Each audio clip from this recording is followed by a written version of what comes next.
Hi guys, in this video I'm going to show you exactly how to open Pepperstone live account in 2026. So for that, first of all, you need to come here on pepperstone.com.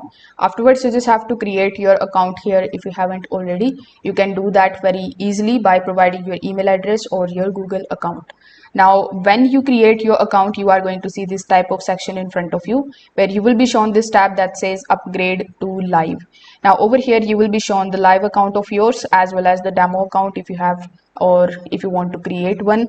So over here, since you want to create a live account, you just have to simply click on the option of live. Then it will show that please complete the application process in order to create a live account. So simply click on the option of application process. Now you will be redirected here on this particular page where you need to select the account type between standard and razor.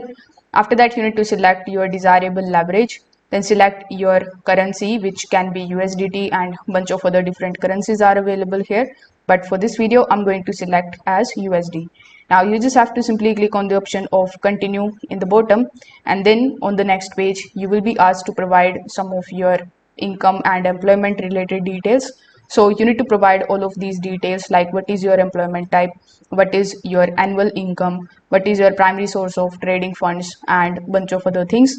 So when you provide all of these details, simply click on the option of continue. Afterwards, you may also need to provide some of your details. So you need to upload your national ID or any government ID. And once your application process is completed, you will be redirected on the Pepperstone account of yours, where you will be shown your live account, which will be activated, and you can just simply launch it just like so, and then you can start trading it inside it. So if this video helped you out, consider subscribing to the channel and liking the video. Thank you.